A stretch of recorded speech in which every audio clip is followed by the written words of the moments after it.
Coming up, a backcountry flying experience that's hard to believe and stemming the decline of young aviators. A tragedy for the world of sports and an innovative aircraft company, and the inspiring story of an Air Force veteran. AOPA Live this week begins in just a moment. Build and flying with the Sonex aircraft B models. The B models offer more room and comfort, more fuel, more panel space, more engine choices, and the same great Sonex aircraft flight characteristics. Learn more at sonexaircraft.com.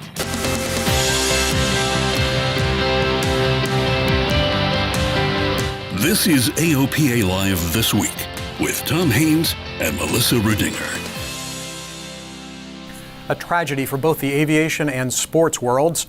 Retired Major League Baseball pitcher Roy Halladay died Tuesday in the crash of an Icon A5. The Cy Young winner had taken delivery of the first 2018 Founders Edition A5 last month.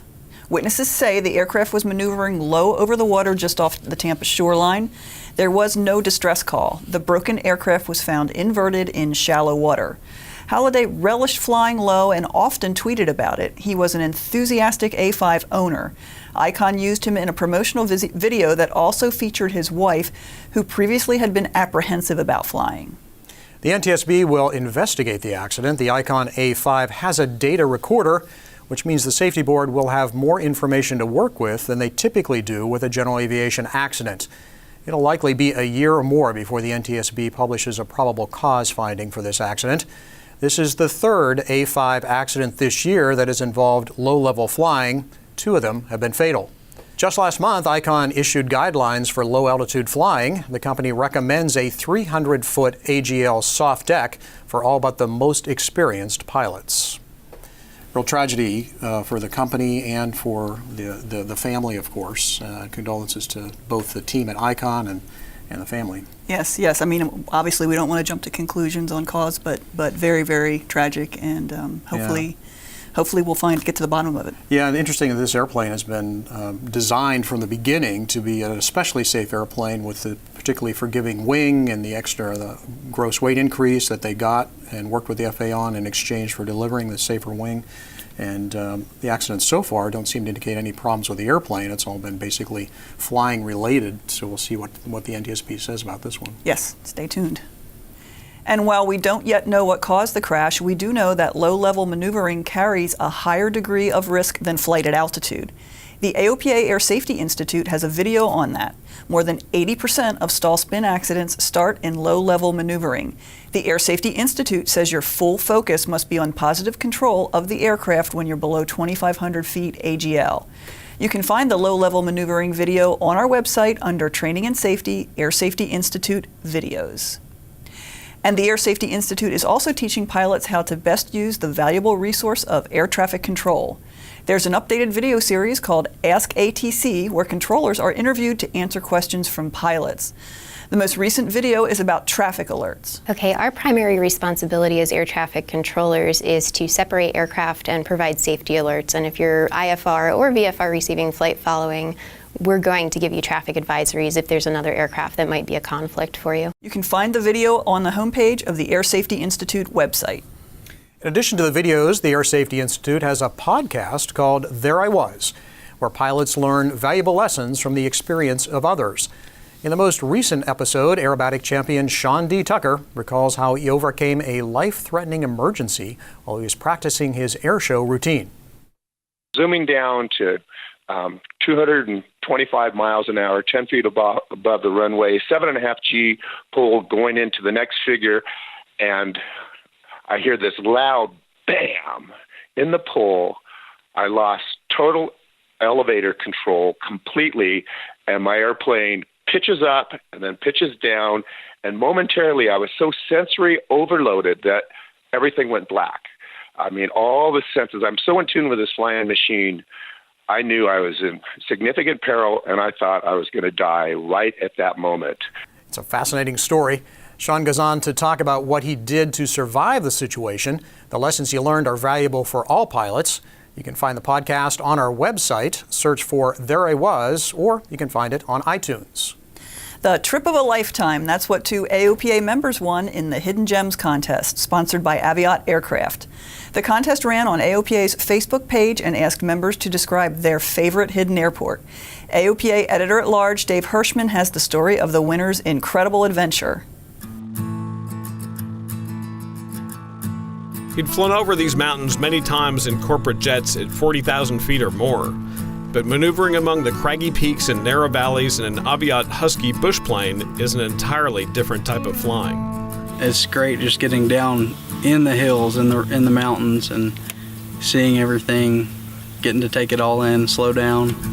The canyon walls are extremely close, and some of the airstrips look more like goat paths than actual runways.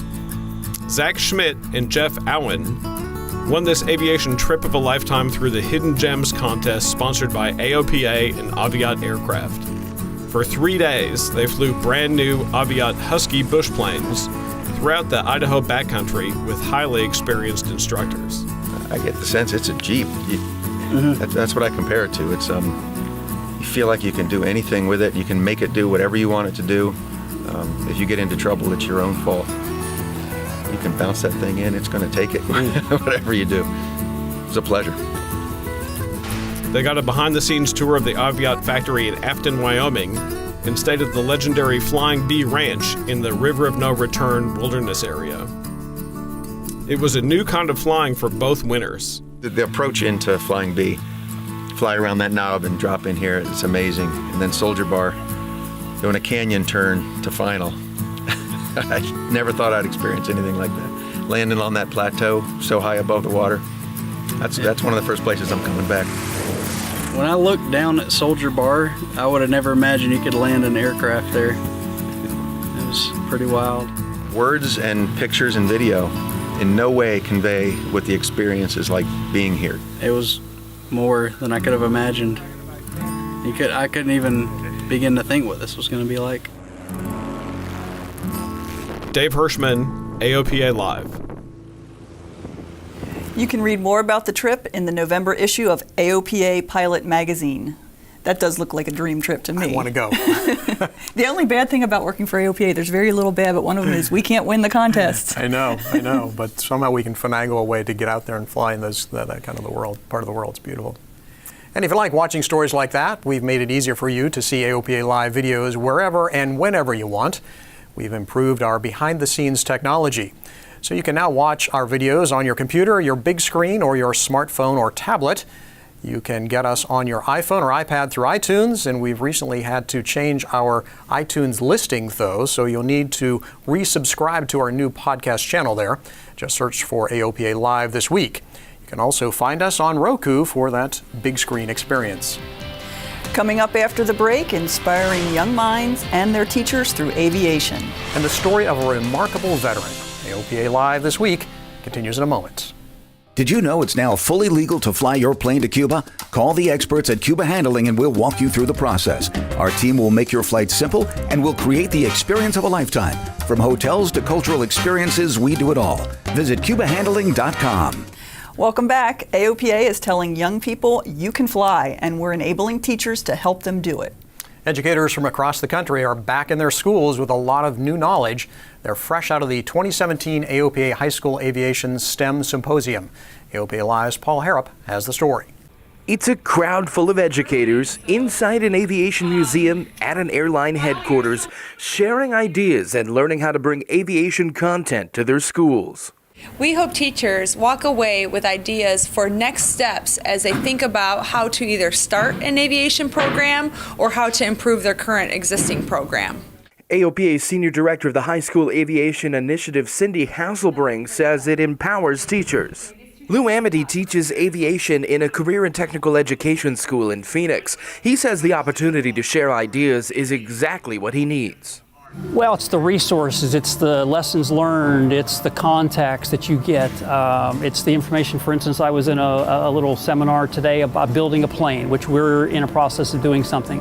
What are the challenges that you've faced, from the people in the conference, and how did they overcome it? And this year has exhibitors on hand. Colleges like California Aeronautical University there to encourage high school teachers and provide them information to pass along to students.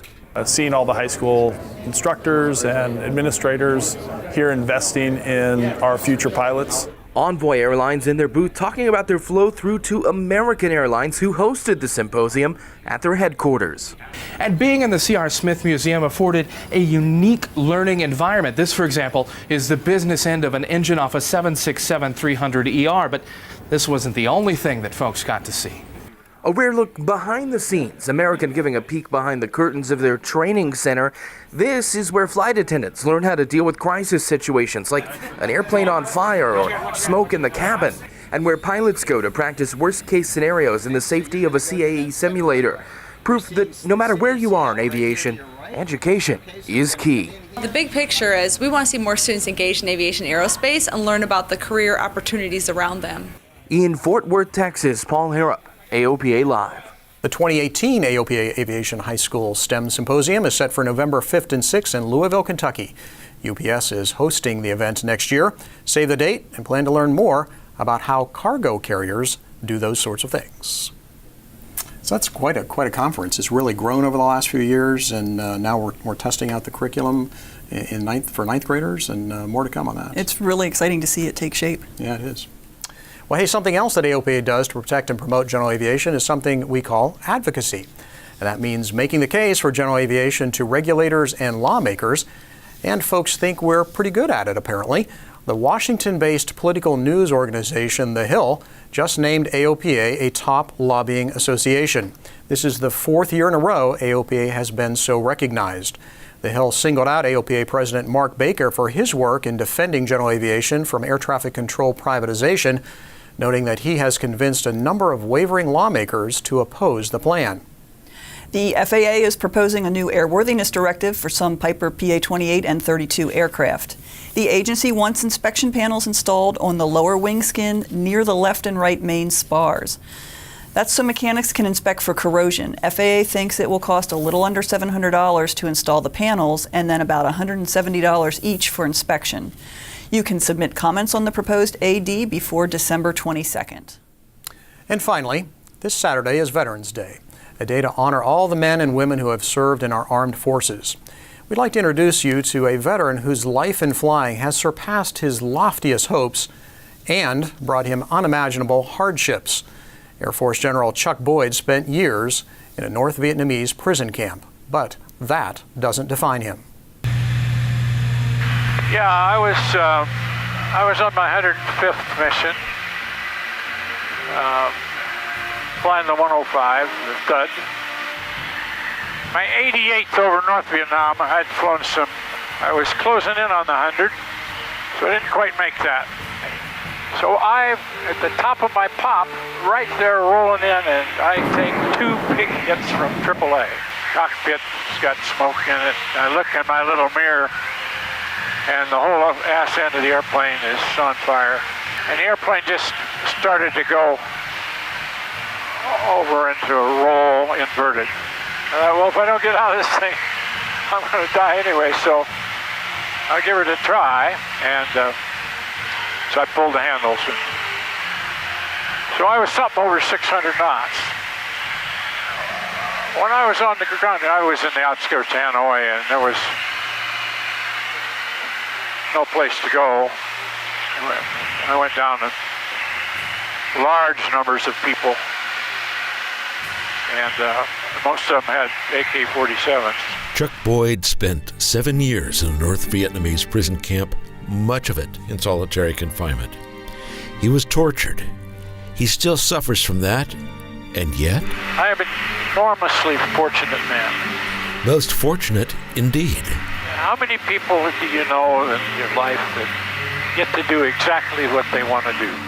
At age 7, Boyd badgered his father into letting him take a flight in a J-3 Cub. And that 15-minute ride in that Cub was maybe the most significant 15 minutes of my life, because when I was finished with that, I was determined I was going to fly. I wanted to fly. Well, he flew just about everything in the Air Force, from jet fighters to the B-1, and he became the only former POW to become a 4-star general. Now in retirement, his flying has come full circle. Back to a Super Legend Cub he flies from his Virginia farm. Got this little hangar, nice little hangar. I can come out at a whim. I've got an urge to fly. I can just, in 5 minutes from my bedroom, I can be out here, get this airplane out, crank it up, let the engine warm up a little bit, take off. You know, it's an early morning airplane. It's an early evening airplane. This is has a level of satisfaction that is very hard for me to put in words. It's, well, it's meaningful. But the airplane that means the most to him is his T-34 in Air Force colors. A friend of mine, an old military friend, said that he knew I was looking for the right airplane.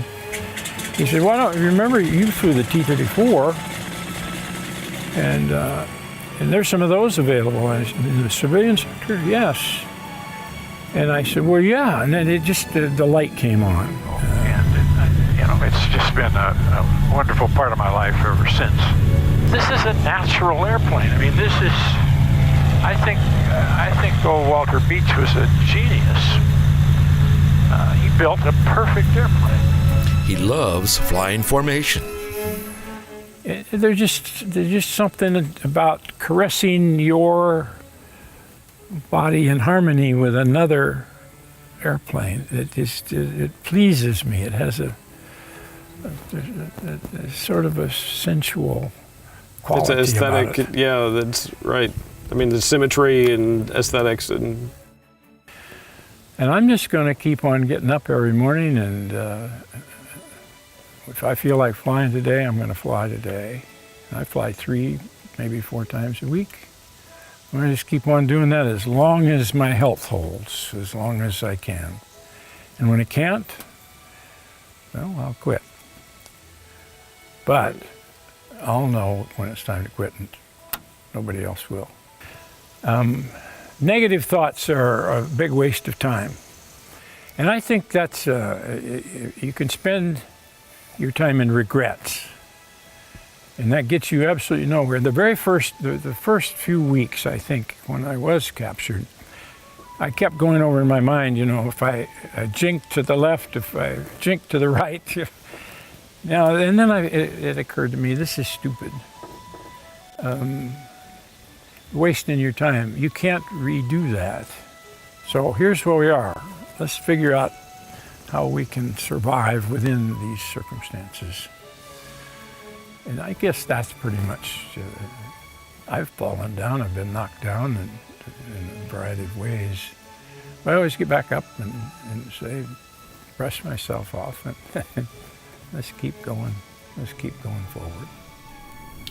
Dave Hirschman and Morningstar produced that story, and what a remarkable man and great life lessons that he talks about there. Amazing. I mean, 7 years in a prison camp, and it sounds like he got his head on straight pretty quickly. Yeah.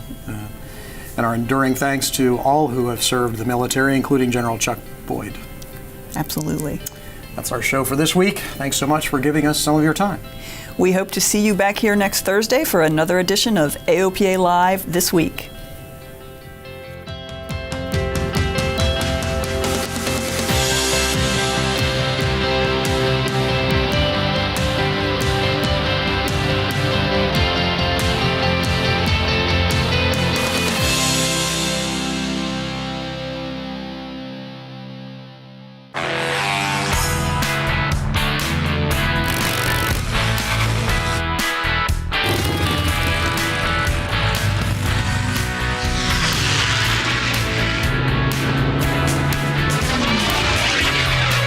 Brightly, instruments for professionals.